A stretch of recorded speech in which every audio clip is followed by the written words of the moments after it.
Knights of Apollo, what's up, guys? Are you ready for another glorious Rome 2 siege battle?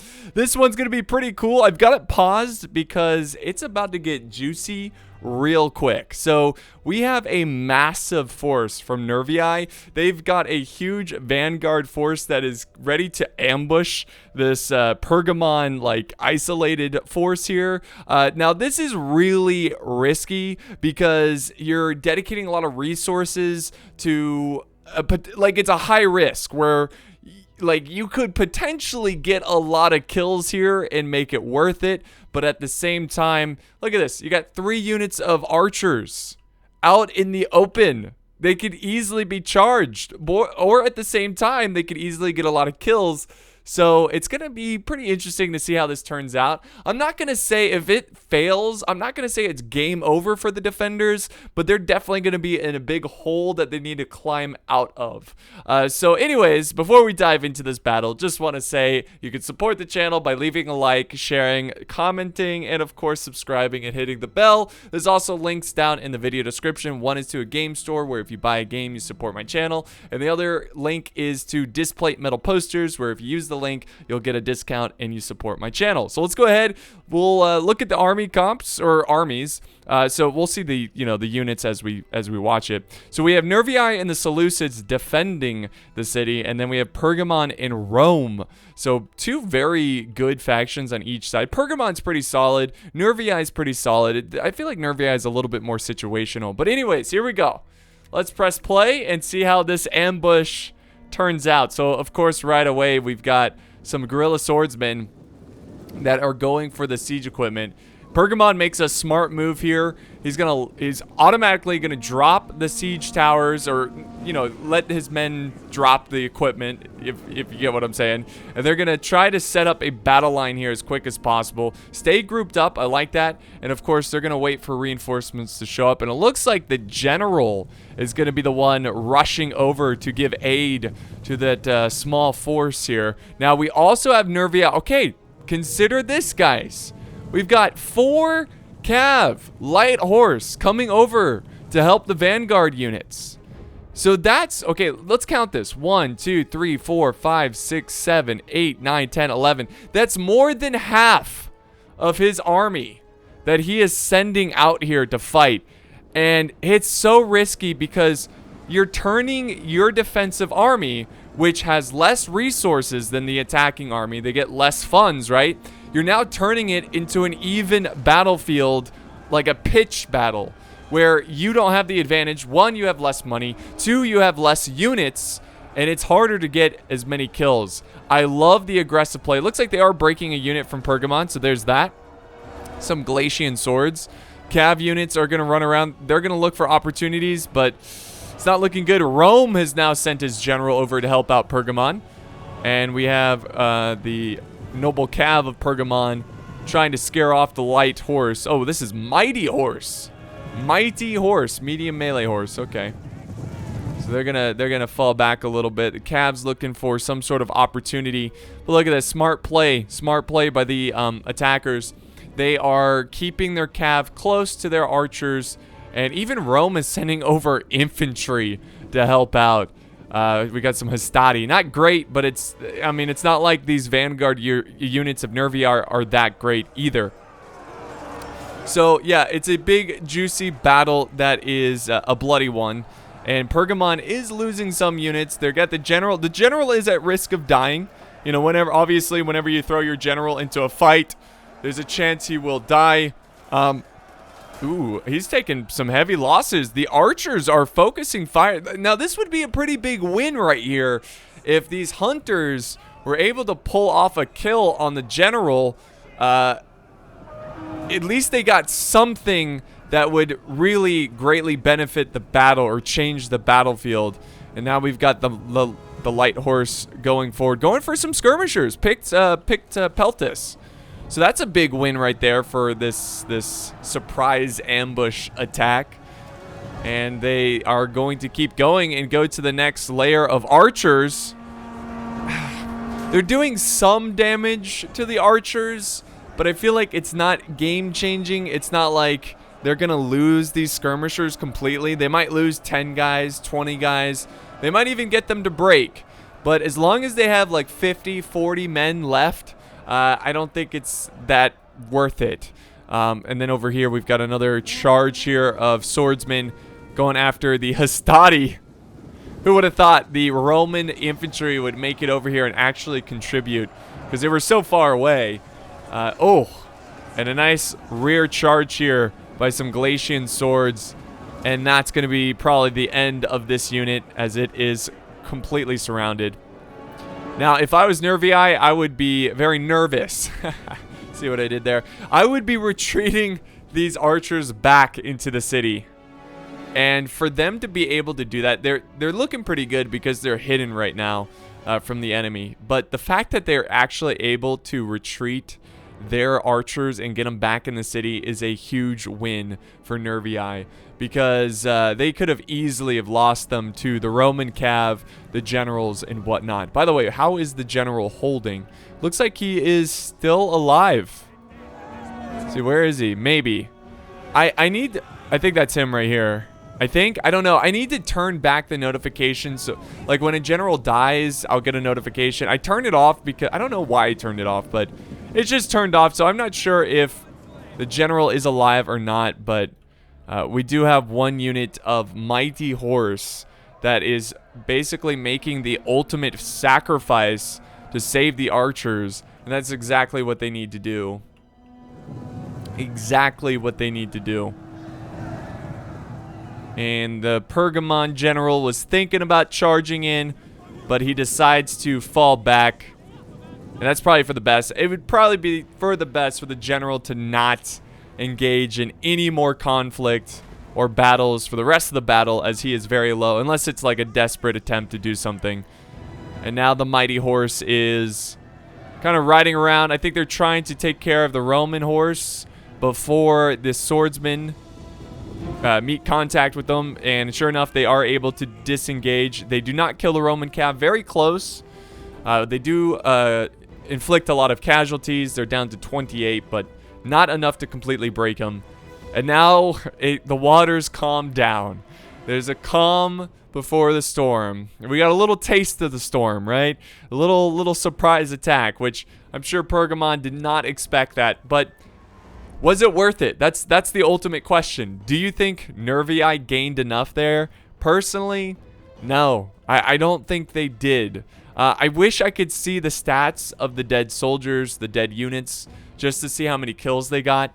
I think they broke a couple swordsmen on Pergamon, some Galatian swords and whatnot. But overall, I just don't think it was worth it. Now, it could have been a lot worse. Nervii could have lost all of his skirmishers, and then at that point, it might as well have been GG. Archers are so important in a defense. You got to keep them alive. So, yeah, I think not terrible from Nervii. Do I think it was worth it? No, I don't think it was, but we'll see. We'll see. I mean, Pergamon still looks very healthy. And you might be thinking, well, it's just a little ambush. Well, keep in mind, that was 11 units. That was more than half the army attacking Pergamon. So yeah, Pergamon might have lost a couple units, but they took out 7 units. Obviously they didn't take out all the units. The cav and the archers, the 3 archers are still alive. So they didn't kill all 11, but they killed probably 7, 8 units, and Pergamon probably only lost 2, 3. And in a defensive situation where the defenders have less money, that's a huge loss. That is a huge loss for them. That is why sallying out is a high skill tactic. By the way, there's some crazy artillery firing over here. Going after, what, gladiators? What are you firing at? What are you trying to burn the little tropical palm tree forest down? What are you doing? But meanwhile, the tortoises are being pushed up. It looks like we are going to get a little bit of a wall battle here. But what was I saying? So yeah, sally outs are a high skill tactic. It's something that I really don't do, honestly, because I feel like most of the time I'm not going to be able to pull off anything cheeky. You know, I'm not going to get enough kills to make it worth it. Now, I usually always have a cav or 2 that I might send out if I see a a clear opportunity to, you know, to kill archers or artillery. But even then, like, I'll get a cav unit and I'll have it sit by a gate and never send it out because I never see an opportunity. And that's why sallying out is so risky. Yes, high risk, high reward. You know, it can be worth it, but you really got to know what you're doing, and you got to know what you know what to look for. So now more and more walls are being knocked down. Pergamon is on the verge of attacking, and there they go. Glacian swords, they're going to face on the Hillmen of the Seleucids. Hillmen really need to use their projectiles here, but it doesn't look like they're going to do it. And the Glacian swords smash right into the Hillmen. We've got Nervii with some Celtic warriors waiting for the opportunity. Oh, that's a pretty good move by Pergamon, kind of hitting both units. Kind of silences some of the projectiles being tossed. Now, they're still able to throw some projectiles, but it made it a little bit better. Pergamon definitely needs some support. I don't know why he charged in these guys without proper support. You kind of just threw a unit away. You should always go into these, like, these little death traps, as I like to call them, because you got, like, you know, layers of units kind of closing in on you. You definitely want to have, like, 2 or 3 units, you know, go in at a time to kind of support each other in these tough situations. Anyways, down over here, we have Rome, who is pushing with some... okay, so he's pushing with some Vigiles. Am I mispronouncing? I think I am. Some medium spear infantry. Honestly, when I first saw them, I thought they were Hastati, so I was like, oh, I was sending in Hastati. Then I looked at it, I was like, Vigilantes? Oh, man. It's something like that. So, medium spear, that's a... honestly, I probably don't know how to pronounce it because I never see it. I never see it. It's just usually you don't see medium spear infantry from Rome. Spears aren't that great unless they're fighting cav or elephants. Even against elephants, they struggle. Now, here is the Hastati, and we even have the Seleucids pushing out with some Hillmen. Most of those arrows look like it's getting friendly fire, which is not good. But it's just Hillmen, right? You know, they don't matter that much. Hillmen are not that great, but they can rack up some kills. If you can get the Javies going, get a good charge off or a flank off, they can do some damage. Anyway, so that's going on. Rome is also pushing. Here we go. 2 units pushing in. Looks like 2 units of Hastati going into the fight. Nervii is trying to flank behind them, but the problem with this is that the unit that was holding them in place broke. So now the Romans can easily turn around and face them. But this is a nice charge by the Levy Freemen, which Levy Freemen, for the price, are very good. Very, very good unit. If you got, you know, if you're building an army and you've got some extra coins or dinars or whatever they're called, florins, or I think it's whatever. If you got gold left over, get some Levy Freemen. You can, you know, they're good. They can flank. They'll get some kills. They'll get the job done. We also have some armored legionaries going into the fight as well to help with that flanking unit of Levy Freemen. Now we have Eastern Spearmen going into the fight. I'm not a huge fan of some of these units here from the defenders. I'm seeing a lot of spears. Now, of course, we saw some spears from the attackers, which I'm not a huge fan of either. But yeah, I'm seeing a lot of Hillmen and spears. It's like, well, where's all the good units? You know? Where's all the good units? So Pergamon is making great progress here. He's got some spears. These are decent spears. Got some spears taking on the Fierce Swords. Fierce Swords, they should be able to hold for quite some time unless they throw. Yeah, and they're throwing. This unit's getting ready to throw as well. He should probably charge to, you know, counteract the throwing. But yeah, that's a smart play right there. That's something you got to look out for in Rome too. When you have a unit that has very good charge, melee attack, you know, that does very well in close combat, make sure you don't have an enemy unit sitting back throwing stuff at them, because that is the easiest way to kill these guys. So these spears should be able to break these swords very quick. All right, so Pergamon, Rome, I mean, they're kind of ripping through these defenses very effectively. I mean, we haven't really seen anything too... I mean, these swords are... I think these swords are the best unit that we've seen so far in this, on the defending side. So here's some thorough spears. They're pretty good. So we're starting to see a little bit better of units. But, you know, personally, I love to send a lot to the first layer wall. I like to hold it as long as possible. Now, there is a philosophy in Rome 2 to kind of hold the outer walls with crappy units, and then as the enemy pushes into your city, the units get better and better and better, to the point where, you know, when you get to the last stand here, the capture point, you've got the elites, you know. So, and I get it. It makes sense. That's a really good philosophy and strategy for trying to exhaust the enemy's ammo and making them fight man-to-man, sword-to-sword in close combat against your elite units, because they wasted all of their javies, all of their archer ammo on your crappier troops. But spears and swords going after Nervii, and then we have the thorax swordsman. So there we go, guys. It looks like we are seeing that type of defense where it's a you know, weak units going first and better units come in as they die. So I love this city. It's one of my favorite locations in the city. This little, like, the street that goes downward, and then you have this really cool, like, pattern of palm trees. Like, it's I wish there was more unique maps like this in Rome 2.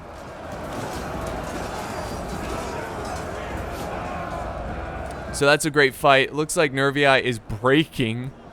They don't want any of that. The archers, are they getting some good volleys? Can they fire over these buildings in support? Looks like they are. Oh, yeah. Fire right over the buildings into the flank of the thorax swordsman. Imagine being one of these thorax swordsmen, defending your city, and just, you don't know where it's coming from. You see arrows. I mean, you know where it's coming from, but you don't see the archers. You just see arrows of death come down and hit you. While fighting Romans, it would be scary. Look at this. That's awesome. That's an awesome scene right here. The brave men duking it out. And then you got the reserves in the back. Now they charge in. Awesome. But they break the thorax swordsman. That flanking archer fire, it was just too much for him. And it looks like the initial defense has been destroyed. And they are about to push onto, honestly, the final stand. I mean, I don't see a point of trying to hold right here. Because, you know, if you hold here, you can get flanked here. You might as well just hold here. Because, you know, it funnels into the same way. And then you could try holding kind of like right here. But I guess some units could go all the way around and attack. But I don't think that's... I mean, that could happen. But yeah, I would try that. If I was playing, I would probably put a defense here and here. Kind of like an outer area. Kind of hold this location. Maybe have a couple units in reserve just to watch the rear. But the defenders are in a tricky situation. Now, I did not show you this earlier, but they do have Indian armored elephants. These are pretty nasty elephants. They can do a lot of damage, and I feel like for the defenders to win this battle, it's up to these elephants. They need to pull off a miracle charge and break multiple units, because look at the balance of power. It is greatly in favor of the attackers. Now, is it in so much in favor that it's... Oh, what's happening here? What? Okay, this is what I'm talking about. What Seleucids? Oh, Seleucids. This was just a complete throwaway of unit. These are throw spears. Throw spears can easily rack up over 100 kills. They have 9. So think about it. You just lost a unit that got... Okay, now they have 12 kills. A unit that is fairly expensive, has a high potential for kills, and you're going to lose them when they only got 16, 17 kills. 17 kills. Look, siege battles are a battle of investments in a way. When you buy expensive units, you're investing in that unit to get a lot of kills. You hope that it's a good investment and the unit kills more than their potential. And that way, you know, if we're turning this into stocks, you know, it's a rise. You know, the money doubles, you know? And sometimes, you know, like you get those Levy Freeman. Levy Freeman they're a little bit of an investment where if they don't get a lot of kills, that's okay. There were a little investment, but hey, maybe that little investment will get a lot of kills and it'll be worth it.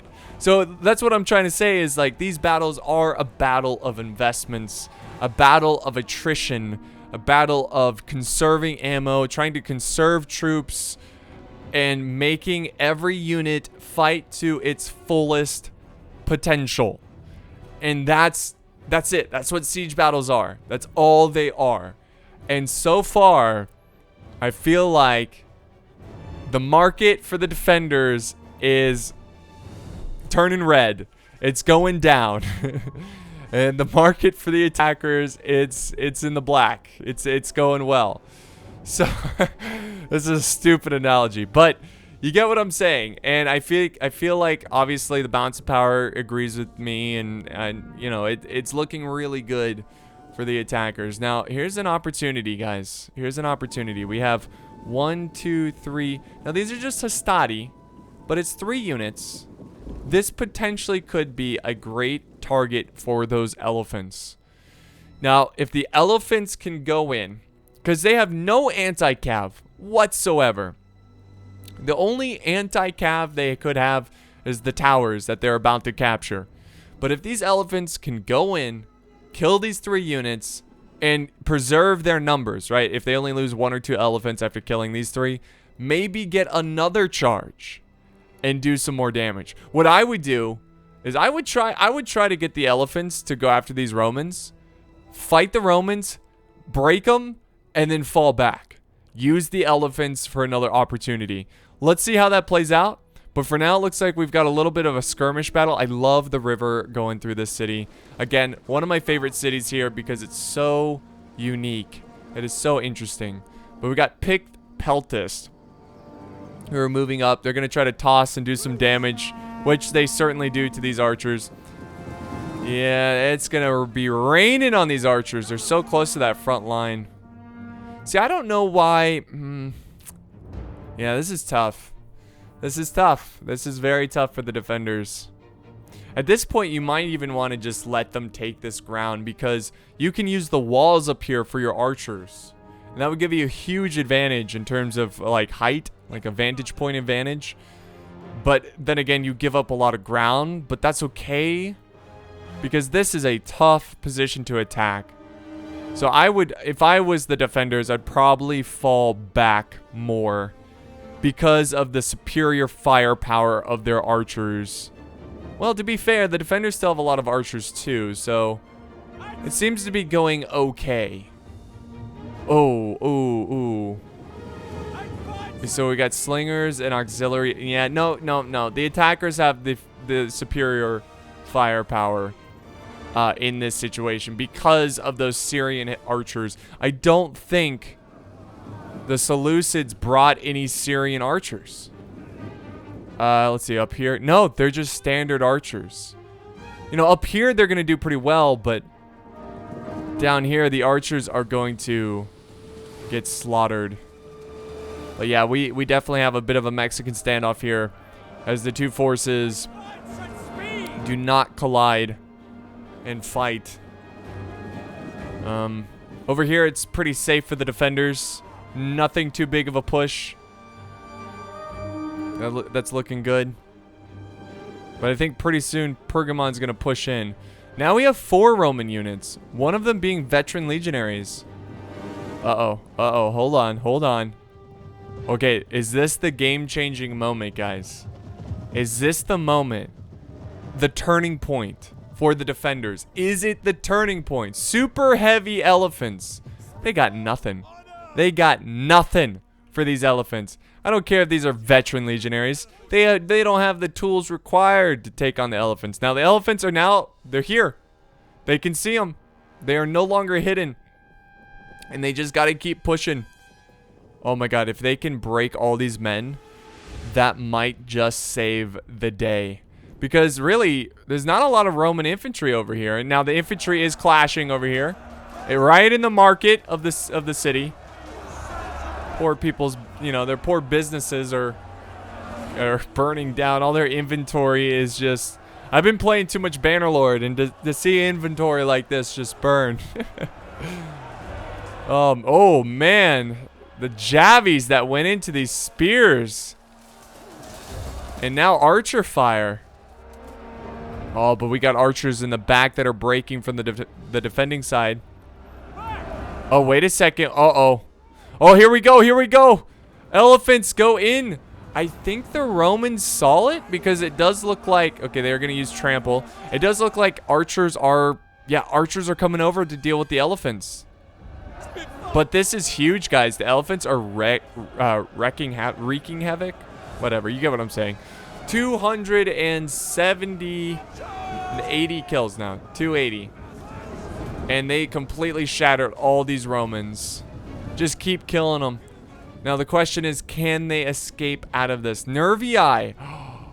What is Nervii doing? Where did this cav come from? Mighty horse. They can run down these archers. Oh, but the Romans see them.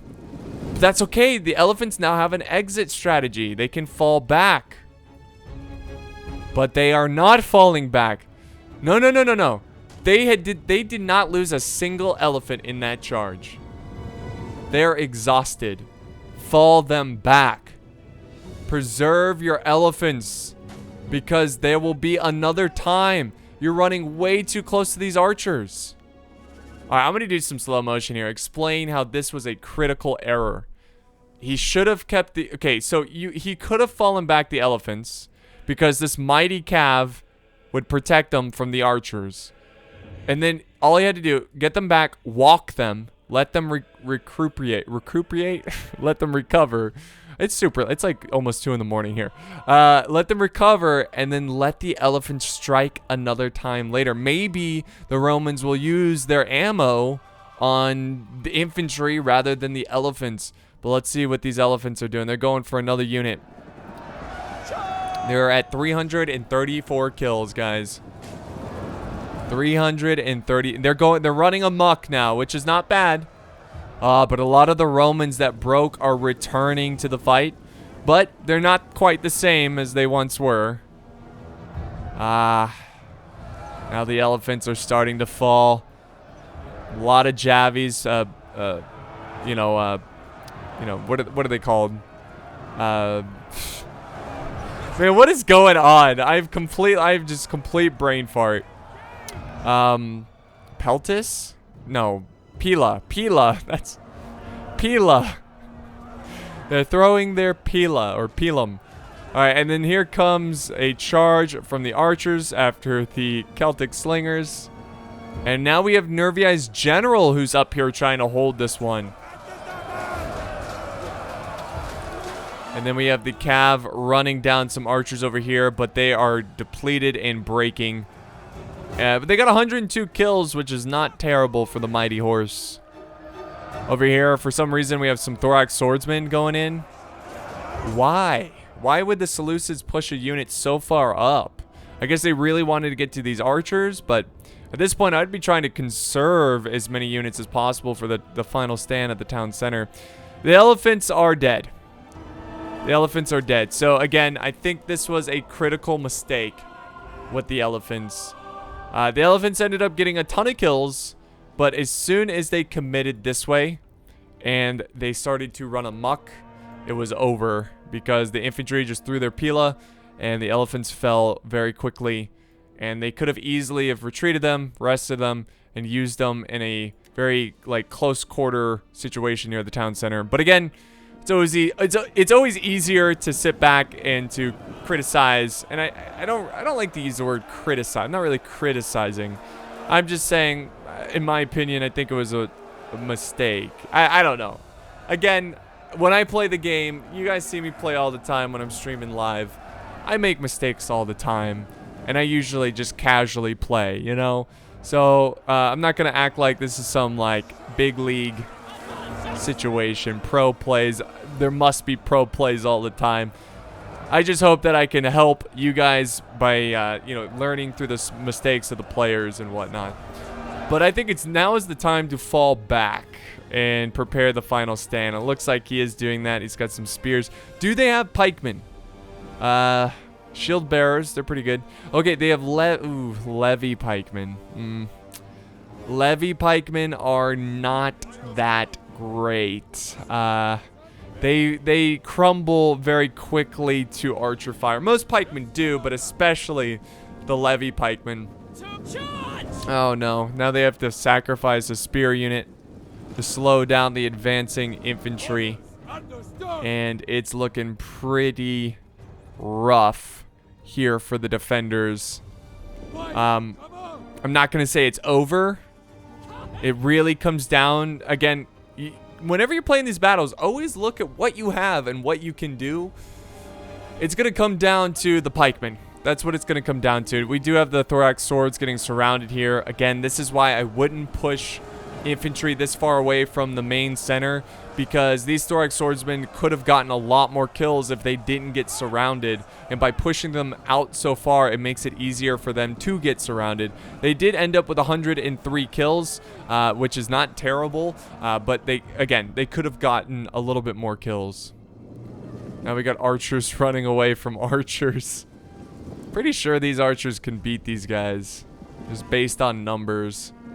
And here we go. The final stand, guys.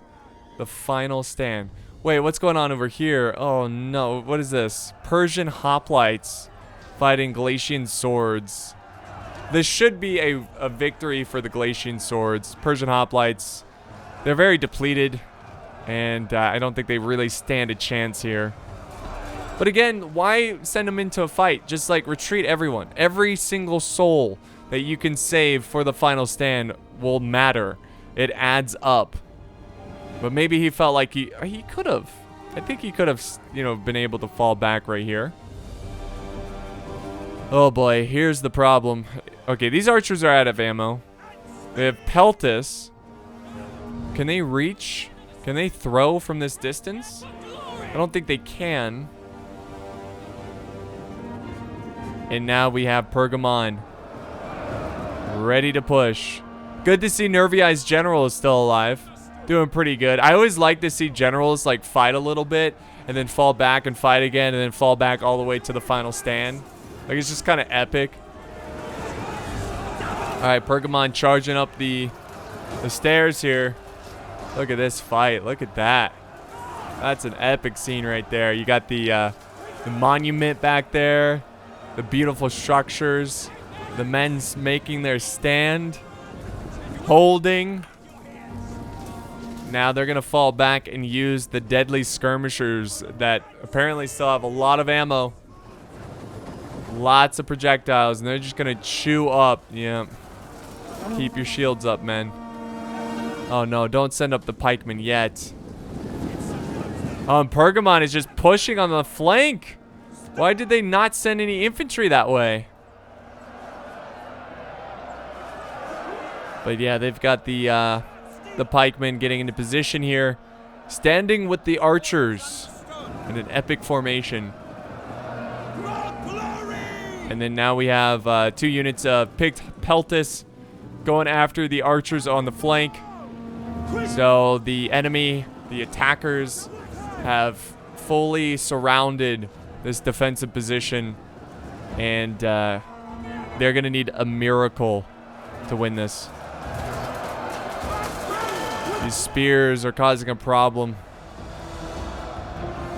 Shield bearers have been pushed. See, the shield bearers should have been here in the first place, like right there.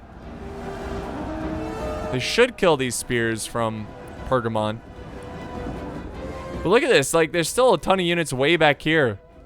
Come on. Some Hastades, some artillery. Oh, that's not good. So are these archers racking up kills? 28 kills. It's almost like a little too far from... I mean, they've still got a good angle. They gotta kill these spears, man. These pikemen, they're getting shot at.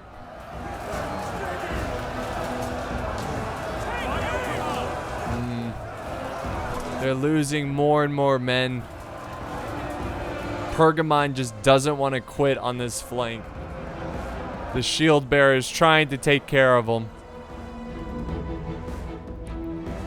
Okay, Hastati, Roman Hastati, they're about to flank and support. And, oh no. Losing decisively. And that's it from the Seleucids. And that's probably it for the battle. Because there's only 30 seconds left. And unfortunately, the archer fire was too much for the defenders. And that's going to wrap up this battle. So it wasn't exactly the closest of battles, but I felt like the defenders did have an opportunity to win this one. It wasn't close per se in terms of numbers at the end, but it was close of how it could have been, if you get what I'm saying. Valiant defeat. I believe this was sent in by the Seleucid player, Enigma.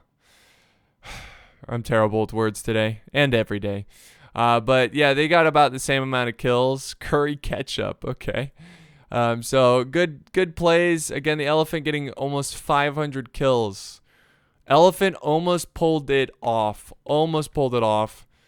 Fight Me, Pergamon getting the most kills, 2,600, which is really impressive.